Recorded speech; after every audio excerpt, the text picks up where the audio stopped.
오늘은 창세기 31장 1절에서 21절 말씀입니다. 야곱이 하란을 탈출하게 되어지는 그 내용을 우리가 살펴보게 되어지는데요. 그 과정이 얼마나 또 고통스러운 일인지 또 괴로운 일인지를 우리가 살펴보려고 합니다. 야곱은 요셉이 태어나자마자 고향으로 돌아가자 하는 그런 마음을 가지게 되었습니다. 바로 라반에게 자기 고향으로 돌아가도록 요청을 했습니다마는 라반은 더 머물 것을 요구했죠. 라반은 계속해서 야곱을 이용해 먹으려고 하고 있었던 것입니다. 그래서 라반과 야곱은 품삯에 대한 새로운 계약을 체결을 했고 야곱은 라반의 양떼를 치게 되었던 것이죠. 야곱은 품꾼에서 심히 번창하여 가축과 여종과 남종과 낙타와 나귀를 많이 소유했다고 지난 시간에 우리가 살펴본 것처럼 30장 43절에 언급을 하고 있습니다. 그러나 부자가 된 야곱을 향해서 라반과 그의 아들들은 어떤 반응을 보이고 있습니까? 그 내용이 이제 1절에 나와 있는데요. 1절 보시기 바랍니다. 그가 이제 야곱이죠. 라반의 아들들의 말을 들으니 이르기를 야곱이 우리 아버지의 소유를 다 빼앗고 우리 아버지의 소유로부터 이 모든 영화를 취하였다 하더라. 라반의 아들 딸들은 레아와 라헬이죠. 그 이름이 나오는데 라반의 아들들의 이름은 나오지는 않습니다. 그지 중요하지 않은 것이고 이들이 또 악한 자들이었기 때문에 굳이 언급을 하지 않고는 있네요. 창세기 30장 35절에서 라반이 자기 양떼 중에서 그날에 그가 줄무늬가 있고 얼룩진 염소를 옮기며 점이 있고 얼룩진 모든 암염소와 조금이라도 흰 것이 있는 모든 것을 옮기고 양들 가운데서 갈색인 것을 다 옮겨 그것들을 자기 아들들 손에 넘겨주었다라고 이야기를 하고 있습니다. 그러니까 라반의 아들들이 무엇을 하고 있었는지를 알 수가 있는 거죠. 그러니까 라반의 아들들은 야곱을 어떻게 하고 있었습니까? 감시하고 있었던 거죠. 감독을 하고 있었습니다. 왜 그러냐면 자기 아버지 것과 섞이면 안 되기 때문에 훔쳐갈 수도 있다라고 생각을 했던 것 같아요. 섞일 수도 있다라고 생각할 수도 있으니까. 그리고 야곱을 감시한 것뿐만 아니라 아버지의 재산을 지키는 일을 하는 자들이 라반의 아들들이었던 것이죠. 그래서 그들은 야곱이 자기들의 아버지의 소유를 다 빼앗고 모든 영화를 취했다라고 지금 1절 말씀에 언급을 하고 있습니다. 이런 말들을 했는데 이 말을 지금 야곱이 어떻게 하고 있습니까? 들은 것이죠. 이것을 보면 사람은 누구나 자기 방식대로 또 자기 나름대로 판단을 하는 것을 보게 되어집니다. 라반의 아들들은 야곱의 노력과 수고에 대한 정당한 그 부를 추적해야 하지 않았습니까? 그것을 인정한 거예요, 안 한 거예요? 안 했다는 겁니다. 정직하게 했음에도 불구하고 아니라는 거예요. 빼앗아 갔다라고 이야기를 하고 있습니다. 참 어떻게 보면 그 아버지와 그 아들이라고 하는 것처럼 이 라반의 아들들도 못된 사람들이라는 것을 알 수가 있습니다. 야곱이 비열한 방법이나 속임수로 자기들의 아버지의 소유를 빼앗았다라고 그렇게 생각을 했기 때문에 그러는 것이죠. 자, 이렇게 야곱은 라반의 아들들이 말하는 것을 들었다라고 1절에 말씀을 하고 있는 것입니다. 2절을 보시면 야곱이 라반의 얼굴빛을 보았는데 보라 그것이 자기를 향해 전과 같이 아니하더라. 라반의 얼굴빛을 보니까 전과 같지 않았다. 사실 그 전에도 좋지는 않은 거잖아요. 야곱을 계속해서 부려먹는 노예처럼 종처럼 그렇게 취급을 한 사람 아닙니까? 그러나 그 표정보다 더 나빴다라고 우리가 생각할 수도 있습니다. 그러니까 그 얼굴 표정을 우리는 안색이라고 하잖아요.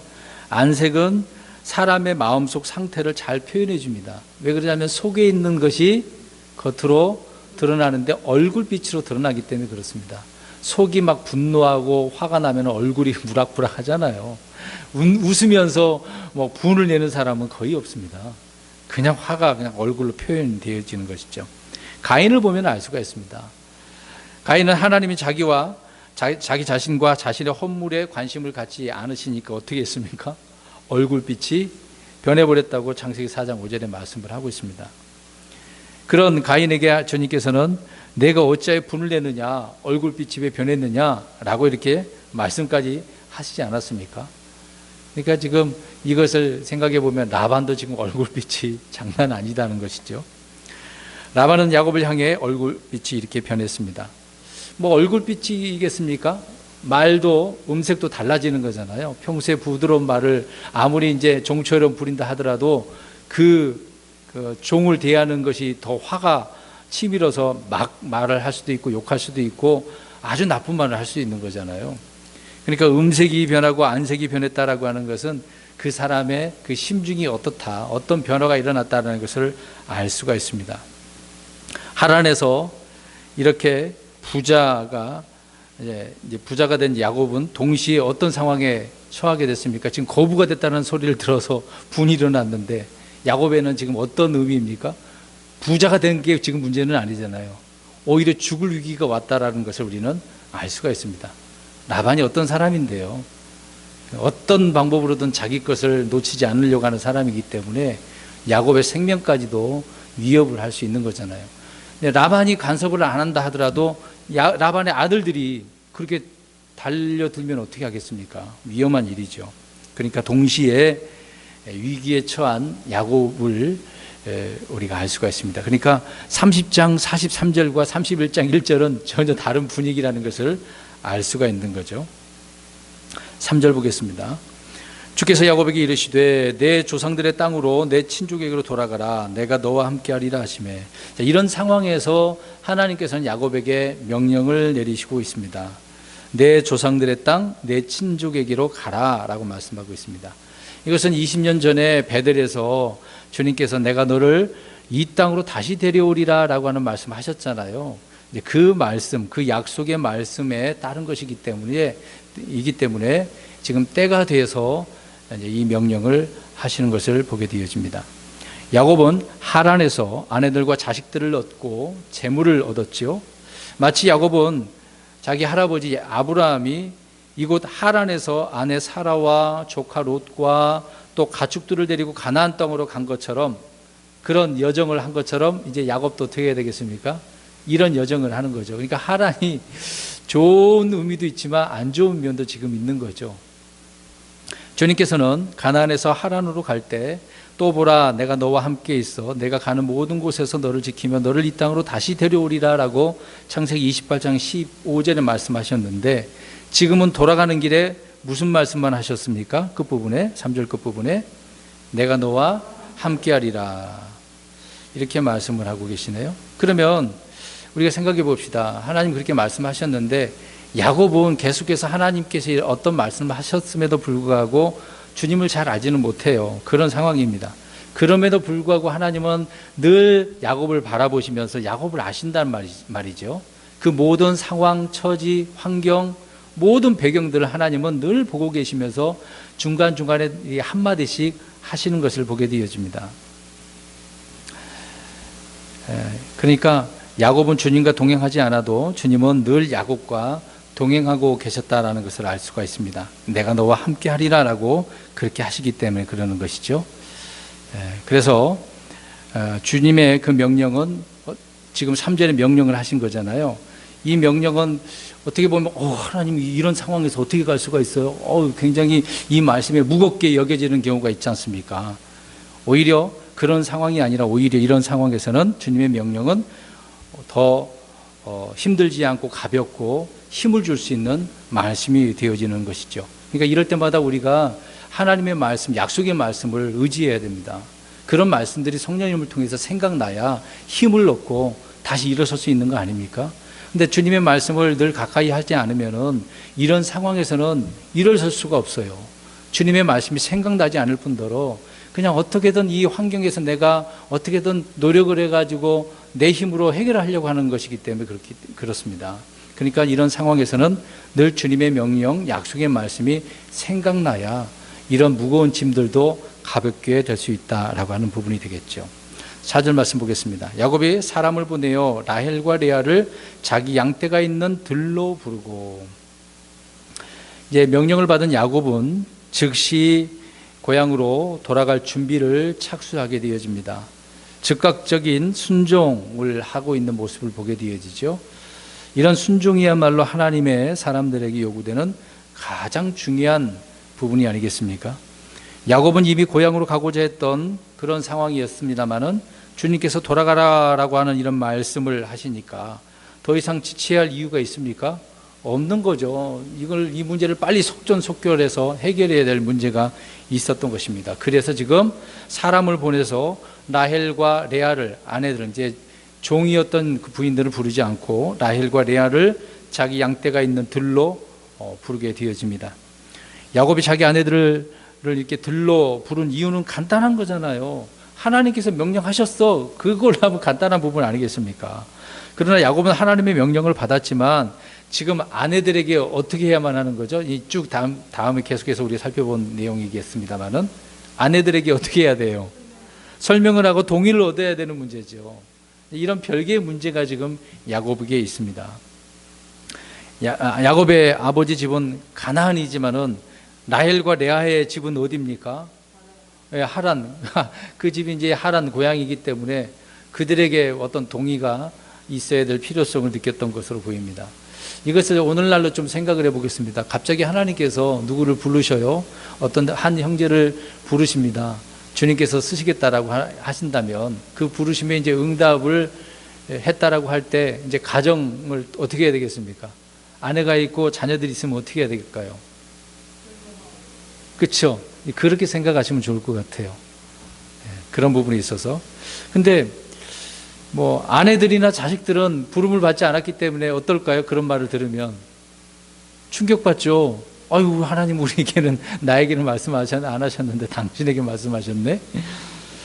부담 갖는 아내들도 자녀들도 있습니다. 그래서 그 주님의 부름에 순종하지 못한 경우도 있는 경우도 있습니다. 오늘 본문으로 들어가서 주님은 야곱에게 3절에 말씀을 하셨고요. 야곱은 가족들에게 설명을 하고 설득을 해야 되는 부분이죠. 만약 아내나 자식들이 반대를 한다면 야곱은 어떻게 해야 되겠습니까? 포기해야 되나요? 그럼에도 불구하고 야곱은 그걸 핑계로 불순종하지 않고 고향으로 가야만 하는 거죠.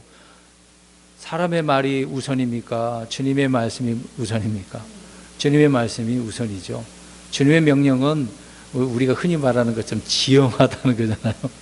지엄하신 하나님의 말씀이기 때문에 그 말씀에 순종을 해야 됩니다. 누가 뭐라 그러든.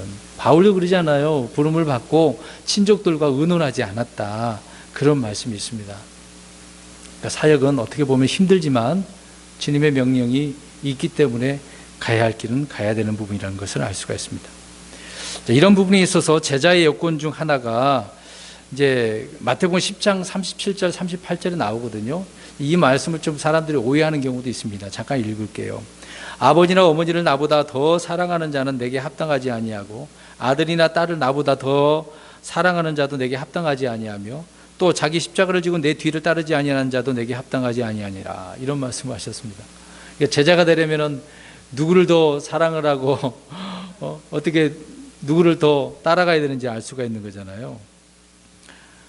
근데 주님의 제자들은 이 모든 조건에 합당한 사람들이었죠. 다 모든 그물도 내려놓고 배도 내려놓고 가정도 내려놓고 주님을 따랐다라고 말씀을 나옵니다. 그렇게 제자들은 주님을 다 따랐죠. 근데 누가복음 9장 61절부터 62절에 나오는 말씀을 보면 전혀 다른 상황이 있습니다. 이때도 이제 예수님이 누구를 제자로 이제 부르십니다. 그냥 들어보십시오. 또 다른 사람이 이르되 주여, 불렀는데 대답하는 거예요.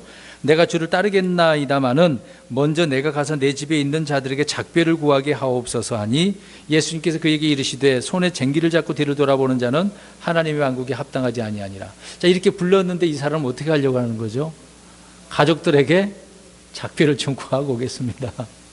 이런 사람이 있어요. 그 순간 버리고 따라가는 사람이 있는 반면에 아닙니다. 가족들에게 좀 인사 좀 하고 오겠습니다. 이런 사람이 있는 거죠. 그러니까 이 사람에 대해서 주님은 뭐라고 이야기를 합니까? 제자로서의 합격입니까? 불합격이에요. 부적격자라고 말씀을 하고 있는 겁니다. 자, 이런 면을 우리가 지금 야곱을 생각해 보면 좋을 것 같아요. 굳이 물론 설명할 것은 해야 될 필요성이 있겠습니다만은 굳이 이 내용을 계속해서 뭔가 설명을 하려고 하는 그 내용을 우리가 계속해서 보겠습니다. 5절 보겠습니다. 그들에게 이르되 내가 당신들 아버지 얼굴빛을 보는데 그것이 나를 향해 전과 같지 아니하도다. 그러나 내 아버지 하나님께서 나와 함께 하셨느니라. 이제 야곱은 자기 아내들에게 주께 받은 말씀을 전하기 전에 뭔가 설명을 하고 있습니다. 야곱이 가장 먼저 언급한 것은 자기를 향한 라반의 얼굴빛이 어떻게 됐다는 거예요? 달라졌다. 이 부분에 대해서 쉽게 아내들도 동의하는 부분이거든요. 사실 야곱이 하란을 떠나는 이유는 무엇입니까? 라반의 안색이 변한 것이 아니라 주님의 명령, 말씀 때문인 거잖아요. 그러나 이런저런 환경의 변화는 어떤 결심을 더욱 굳게 하고 정당성을 부여해 주긴 합니다. 아무튼 야곱은 내 아버지의 하나님께서 나와 함께 하셨다라고 했는데 사실 이 부분도 라반도 알고 있는 내용이잖아요. 인정한 부분이 아니겠습니까? 그런 이야기를 지금 자기 아내들을 불러다 놓고 하나씩 더 풀어서 설명을 하고 있습니다. 6절 7절을 같이 봅니다. 당신들도 알거니와 내가 내 힘을 다해 당신들의 아버지를 섬겼거늘 당신들의 아버지가 나를 속여 내 품삯을 10번이나 바꾸었노라. 그러나 하나님께서 그가 나를 해치지 못하게 하셨으며. 야곱은 라반을 힘을 다해서 섬겼잖아요. 그러나 대가는 어때요? 안 좋았습니다. 혹독했습니다. 라반은 야곱을 속여서 품삯을 10번이나 바꿨다라고 하고 있는데 첫 번째 속여서 바꿔버린 품삯이 7년간 임금에 해당하는 라헬 대신 누구였습니까? 레아였었죠. 이제 그때서부터 계속해서 라반이 품삯을 10번이나 바꾼 거거든요. 남을 속이던 야곱이 이렇게 10번이나 속임을 당했다고 생각해 보세요. 어떻습니까? 여러분, 사냥꾼이 사냥하는 자잖아요. 근데 자기가 사냥감이 되었다고 생각해 보세요. 자기가 사냥을 당할 때 그 느끼는 비참함이 어떻겠습니까? 내가 사냥해야 되는데 내가 사냥감이 돼서 당했다고 생각해 보면 비참한 거잖아요. 야곱은 몰라서 속고 알면서도 속고 있는 것을 보게 되어집니다. 흔히 우리는 이제 뿌린 대로 거둔다고 하잖아요. 갈라디아서도 그렇게 말씀을 하고 있습니다. 성경에는 바람을 심었은즉 회오리 바람을 거두리로다라고 말씀을 합니다. 바람이니까 회오리 바람으로 더 강하게 돌아온다 그 얘기잖아요. 이렇게 야곱이 힘써 섬긴 라반은 자기를 속였습니다마는 하나님께서는 자신과 함께 하셨다라고 이야기를 합니다. 그래서 라반으로부터 지켜서 보호하셨고 복을 주셨다라고 누구에게 지금 이야기를 하고 있습니까? 아내들에게 이야기를 하고 있습니다. 계속해서 또 봅니다. 8절 9절 보십시오. 그가 이같이 말하기를 점 있는 것이 내 품삯이 되리라 하면 모든 가축이 점 있는 것을 낳았고 또 그가 이같이 말하기를 줄무늬 있는 것이 내 품삯이 되리라 하면 모든 가축이 줄무늬 있는 것을 낳았으니 하나님께서 이와 같이 당신들 아버지의 가축을 빼앗아 내게 주셨느니라 이렇게 이야기합니다. 라반은 야곱과의 계약을 했지 않습니까? 이미 그랬는데 그 이후에도 여러 번 계약을 임으로 바꿔버린 겁니다. 지금 이 내용이 바꿔버린 내용이잖아요. 본래 계약은 뭡니까? 점 있는 것, 줄무늬 있는 것, 얼룩진 것, 갈색 가축이 다 야곱의 것이잖아요. 근데 여기에 지금 뭐라고 또 이야기 나와요? 바꿔버렸잖아요. 그러나 라반은 점 있는 것이 내 품삯이 되리라 했다가 또다시 줄무늬 있는 것이 내 품삯이 되리라 또 바꾸고 임으로 바꿔버린 거죠. 라반은 야곱에게 내 말대로 되기를 내가 원하노라 그렇게 말을 했습니다만 계속해서 바꿔버리는 거죠. 그러니까 야곱의 양떼들이 늘어나는 것을 막기 위해서 계속해서 바꿔버린 겁니다. 아주 나쁜 놈이에요. 라반은 이렇게 규칙을 따르는 자가 아니라 임으로 자기 자신이 정한 그 규칙을 바꾸고 정하는 자라는 것을 알 수 있습니다. 이것을 생각해 보면 앞으로 환란 때에 이제 들어가게 되어지면 적그리스도가 그렇게 하거든요. 적그리스도는 자기가 하고 싶은 대로 자기 마음대로 한다 그러잖아요. 정말 무서운 자입니다. 그러니까 지금 이 라반은 시리아 사람이잖아요. 적그리스도는 이제 아시리아 사람인데, 그러니까 요르단 오른편에 있는 사람이지 않습니까? 또 이제 적그리스도는 유대인이기도 하면서 아시리아 사람이야만 하거든요. 이런 자가 때와 법을 바꾸는 자라고 다니엘 7장에서 말씀을 하고 있는 것이기 때문에 이런 적그리스도의 모형으로서 라반이 이렇게 말을 해주고 있는 겁니다. 이거는 예언적인 부분이니까요. 그냥 이 부분만 읽으면 이해를 할 수 없는 부분이지만 앞으로 이스라엘을 대하는 적그리스도가 이렇게 자기 마음대로 계약을 바꿔버린다. 그러니까 처음에 성전을 지어주고 하나님 섬기라고 탁 화평조약을 맺잖아요. 그러나 3년 반이 지난 이후에 자기 마음대로 바꿔버리는 그 예언적인 말씀이 있습니다. 자, 넘어가시고요. 아무튼 야곱은 들로 아내들을 이렇게 불러놓고 라반의 그 비리와 악행을 이렇게 아내들에게 말을 하면서 그의 불공정한 이런 반칙 행위도 불구하고 반칙 행위에도 불구하고 하나님께서 라반의 가축들을 빼앗아 자기에게 주셨다라고 아내들에게 이야기를 하고 있습니다. 그렇게 했는데도 불구하고 누가 그렇게 해주셨다고? 하나님께서. 참 이런 상황에서도 하나님께서 함께 하시는 그 경험을 했다는 것을 알 수가 있습니다. 그러니까 우리는 정말 상황이 안 좋아도 원망하지 마세요. 하나님께서 어떻게 인도하실지는 모르는 거거든요. 네. 야곱은 자신이 얻은 그 부가 재물이 결코 라반의 아들들이 생각하는 것처럼 도둑질한 것이 아니라고 이야기하고 있는 겁니다. 라반이 그렇게 해준 것도 아니고 오직 하나님이 하신 일이라는 것을 아내들에게 지금 이야기를 해주고 있는 겁니다. 계속해서 봅니다. 10절에서 12절. 가축이 수퇴할 때에 내가 눈을 들어 꿈에 보니 보라 가축 위에 탄 순양들은 줄무늬가 있는 것과 점 있는 것과 회색 얼로 찍은 것이더라. 꿈에 하나님이 천사가 내게 말씀하여 이르시되 야곱아 하시기에 내가 이르기를 내가 여기 있나이다 하매 그분께서 이르시되 이제 내 눈을 들어 보라 가축 위에 타는 모든 순양은 줄무늬 있는 것과 점 있는 것과 회색 얼룩 찍은 것이니 라반이 내게 행하는 모든 것을 내가 보았느니라. 야곱은 아내들에게 가나안으로 가야 하는 그 이유와 목적에 대해서 지금 말을 하고 있지는 않아요. 근데 자신이 아버지 라반의 그 재물을 얻은 과정에 대해서 지금 쭉 집중을 하면서 설명을 하고 있어요. 굳이 이런 말을 할 필요가 없는데 아내들에게 계속 뭔가 설명을 하고 있습니다. 마땅히 하나님이 주신 말씀과 명령과 그 약속을 복등에 대해서 말하는 것이 옳은 것인데도 불구하고요. 자신이 약속의 상속자이고 하나님께 받은 말씀, 복등을 아내들에게 말하고 동행할 것을 그냥 일방적으로 말하면 되잖아요. 하나님께 이렇게 말씀하셨어. 그러니까 가야만 해. 하면 되지 않습니까? 그렇게 선택하도록 말을 해야 되는데 그렇게 안 하고 있다는 게 좀 아쉽다라고 하는 부분이겠죠. 그러나 야곱은 자신이 라반의 재물을 훔친 것이 아님을 알리고 설득하는 데 최선을 다하고 있습니다. 여기에 그래서 약간의 거짓말이 조금 포함되어 있습니다. 거기에요. 이렇게 설명을 하면서 아내들에게 처음 말을 덧붙이는 내용이 있단 말입니다. 10절에 보십시오. 야곱은 가축이 수투할 때 꿈을 꾸었고 천사가 말씀하셨다라고 주장을 하고 있습니다. 그러나 야곱은 가축들이 수퇴하기 전에 저번에 말씀드렸잖아요. 이미 나뭇가지들을 벗겨서 거기다가 줄무늬 표시를 했잖아요. 가축들이 그것을 보도록 그 물 구유에다가 딱 세워두고 보게 했단 말입니다. 거기서 수퇴하게 했잖아요.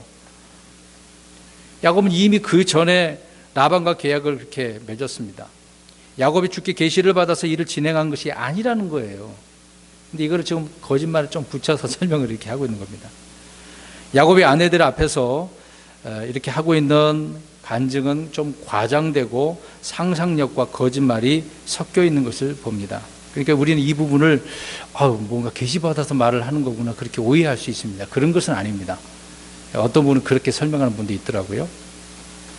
아내들이 자기 아버지 그러니까 라반이 아닌 자기 남편을 이렇게 선택하도록 하기 위해서 야곱은 자기 본래의 본성이 이제 이렇게 유감없이 이런 말을 누군가 설명을 이제 속여서 하는 것처럼 하는 것을 보게 되어지죠.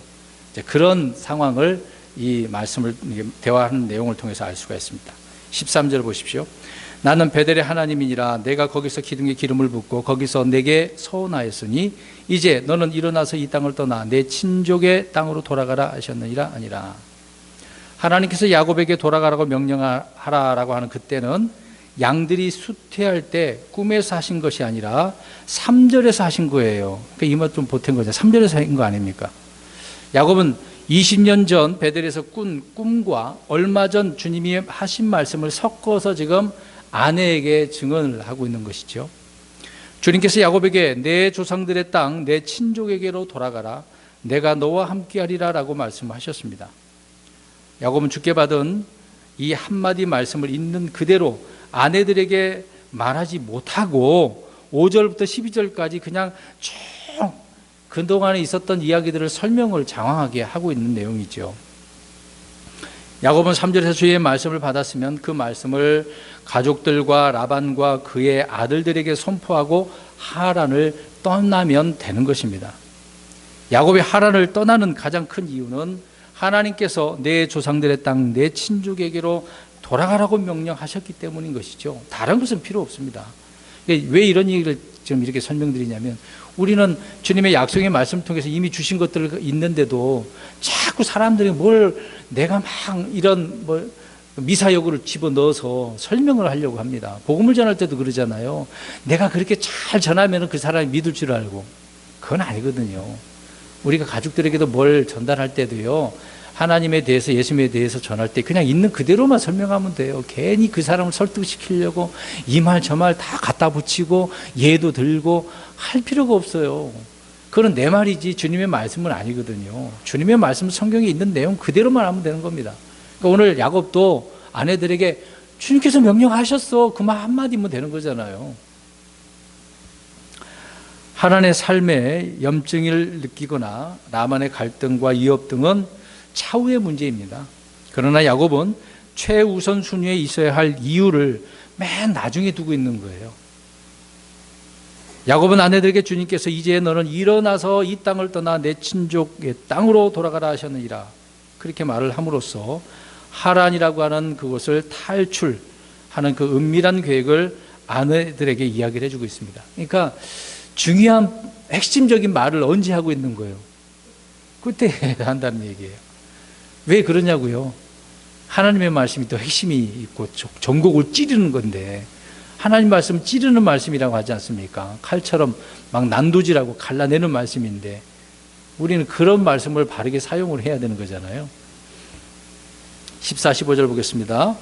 라헬과 레아가 그에게 응답하여 이르되 우리 아버지 집에서 우리에게 아직도 무슨 몫이나 상소물이 있나이까? 아버지가 우리를 낯선 자로 여기지 아니하셨나이까?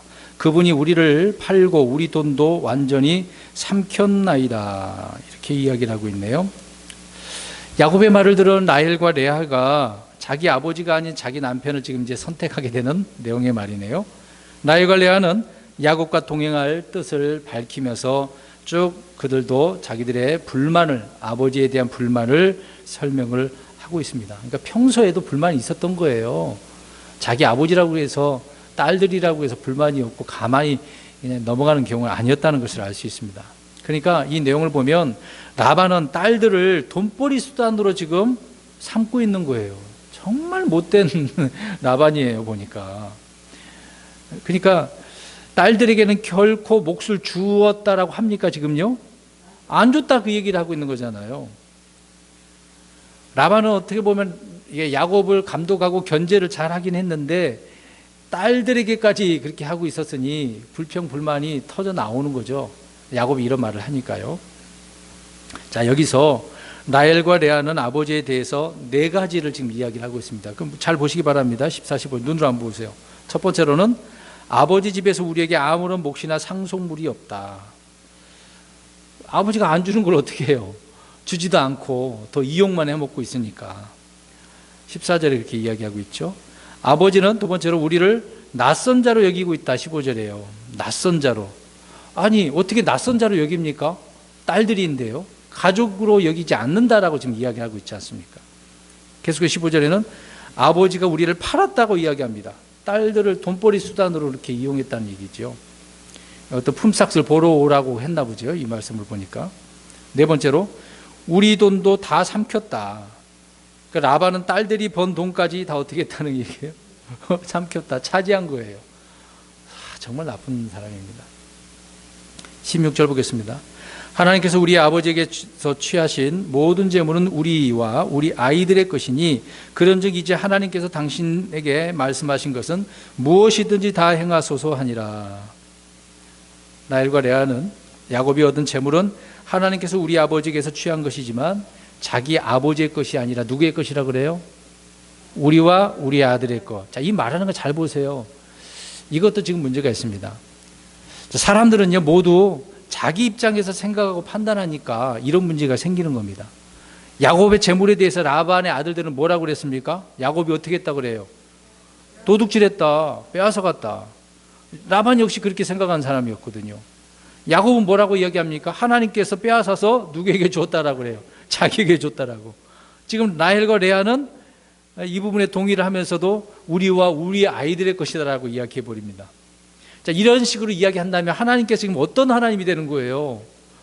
왜? 하나님은 라반의 재산을 빼앗는 강도로 생각을 하고 있는 거예요. 하나님이 뭐 이렇게 그런 걸 빼앗습니까? 말도 안 되는 거죠. 하나님을 이런 식으로 만들어요. 그러니까 우리가 평소에도 말 잘해야 됩니다. 물론 그런 상황에서 하나님께서 그렇게 합력하여 선을 이루시는 하나님인데 하나님을 이런 식으로 우리가 오해를 하면 안 되겠죠. 라헬과 레아처럼 자기 이익이 걸린 돈 앞에서는 부모 형제도 없는 모습을 이 내용을 통해서 볼 수가 있습니다. 야곱의 아내들은 그런즉 이제 하나님께서 당신에게 말씀하신 것은 무엇이든 다 행하소서라고 하면서 야곱이 받은 소명대로 순종할 수 있도록 힘을 실어주네요. 그나마 또 좋은 말을 한 것입니다. 이런 말을 하면은 남편 야곱이 어떻게 했습니까?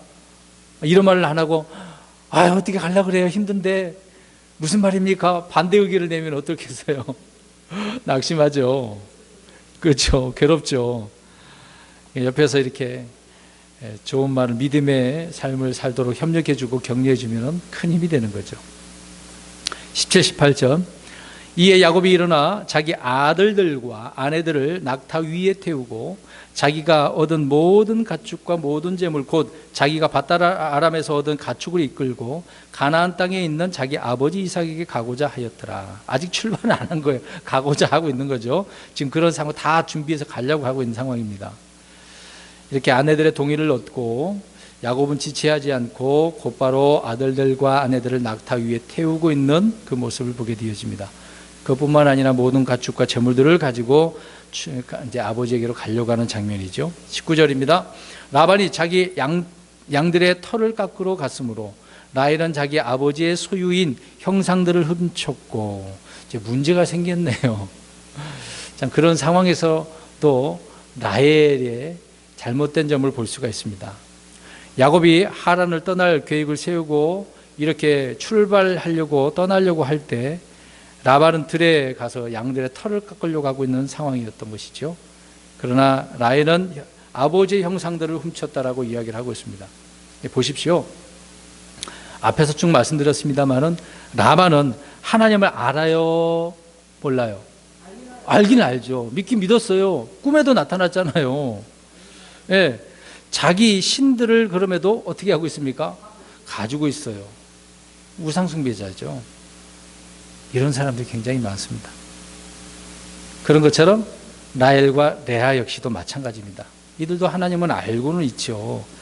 그들이 아는 하나님은 많은 신들 가운데 하나예요. 하나님, 그런 하나님이에요. 이게 좀 문제인 것 같습니다.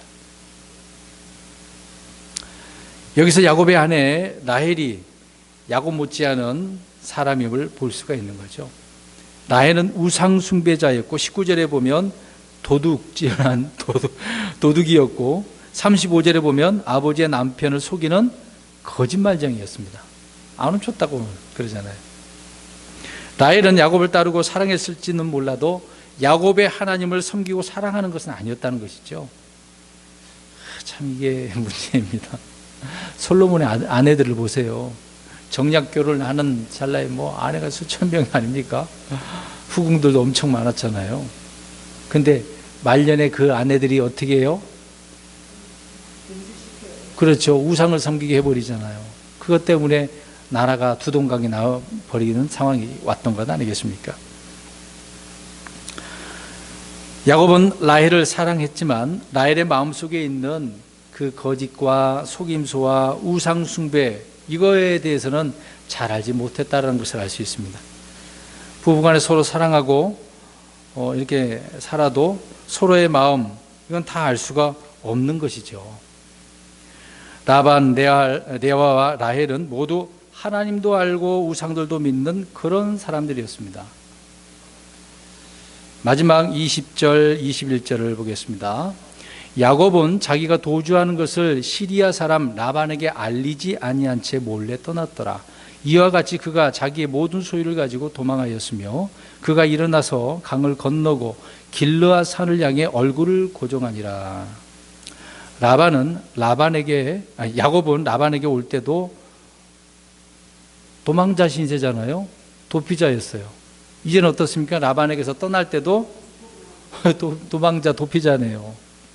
이런 도망자 야곱의 굴레는, 인생의 굴레는 이렇게 이스라엘 역사와 같이 가고 있는 것을 보게 되어집니다. 참 험난해요. 자기 자신이 그랬던 것처럼 자기 자녀들을 통하여 이룬 이 이스라엘 민족이 이런 상황에 오게 되어집니다. 야곱이 하란을 떠나는 것은 훗날 이집트를 떠나는 그 출애굽을 우리가 보면 알 수가 있습니다. 앞으로 또 이것이 대환란 때 이스라엘은요, 적그리스도를 피해서 어디로 도망갑니까? 광야로, 흔히 말하는 페트라로 도망하게 되어지죠. 계속해서 도망자 야곱, 도망자 이스라엘을 봅니다. 유독 왜 이렇게 지금 오늘 본문에는 이런 것을 강조를 하고 있을까요? 오늘 본문뿐만 아니라 아버지 품 이삭을 떠날 때서부터 계속해서 그러잖아요. 이스라엘이 어떻게 흘러가고 있는 것을 우리는 알 수가 있습니다. 그러니까 계시록 12장 6절에 보면 도피자 야곱은 도피자 이스라엘의 역사라는 것을 알 수가 있는 거죠. 그래서 성경은 유난히 야곱의 이런 도주, 도피, 도망을 강조하고 있다는 겁니다. 야곱은 주님의 명령을 듣고 순종하면서도 여전히 주의 인도함을 받는 대신에 자기 방법대로 실천하고 있으니까. 그러니까 야곱이 그런 것처럼 이스라엘도 계속해서 하나님 의지하지 않잖아요. 자기들의 힘을 의지하잖아요. 사람의 힘을 의지하잖아요. 나중에 북이스라엘이나 남유다가 아시리아나 바벨론에 망할 때도 그들은 자꾸 이집트를 의지했다라고 하지 않습니까? 그게 문제인 것이죠. 야곱은 주님께서 떠나라고 명하시면서 내가 너와 함께하리라라고 그렇게 말씀하셨지만 여전히 라반을 어떻게 하고 있습니까? 두려워하고 있는 거예요. 이제 그런 상황입니다. 가족들이나 재산을 빼앗길 것을 두려워했고 잘못하다가는 죽게 될 것이라고 생각을 했기 때문에 그러는 것이죠. 하나님의 일을 하나님의 방법대로 하지 않고 자기 일로 알고 자기 방법대로 하는 이런 사람이 바로 야곱인 것이죠. 야곱은 이런 부분에 있어서 여전히 육신적이고 오랜 연단을 받을 수밖에 없는 그런 사람이라는 것을 알 수가 있습니다. 이제 이 하란을 승리한 가운데 떠나야 할 야곱인데 도망자 야곱이 되어버리는 이런 모습을 오늘 이 말씀을 통해서, 이 장면을 통해서 알 수가 있습니다. 그래서 좀 더 빨리 멀리 안전하게 도망가야 될 그 야곱은 최대한 신속하게 하란을 어떻게 해야만 합니까? 떠나야 돼요. 유프라테스 강을 건너서 길르앗 산을 향해 가야만 하는 거죠. 길르앗 산은 이제 요르단 오른편에 있는데요. 이 바단 아람은 터키 바로 아랫부분입니다. 유프라테스 강이 거기서부터 저 페르시아만까지 흐르거든요. 그 강을 건너서 길르앗 산까지 가야만 하는 거죠. 그것을 향해 갔다라고 오늘 말씀을 하고 있습니다. 결론지어서 말씀드리면 야곱의 하란 이런 탈출기는 도망자 또 도피자의 야곱을 보여주고 있습니다. 야곱의 인생의 여정이 아직도 이렇게 험난한 여정임을 보여주고 있다는 거죠. 이럴 때 주님의 명령을 받았다라고 한다면 명령만 생각하고 직진하는 그런 사람이 되어야 된다는 겁니다. 지금 이 마지막 때도 그렇습니다. 우리에게 진리의 성경을 주셨다고 한다면, 그 말씀을 읽는다라고 한다면, 그 약속의 말씀 우리가 알고 있다라고 한다면 끝까지 직진해야 되겠죠. 중간에 좌우로 치우치지 말고 끝까지 달려나가는, 또 그리스도를 소망하는 저와 여러분이 되시기를 주의 이름으로 축원합니다.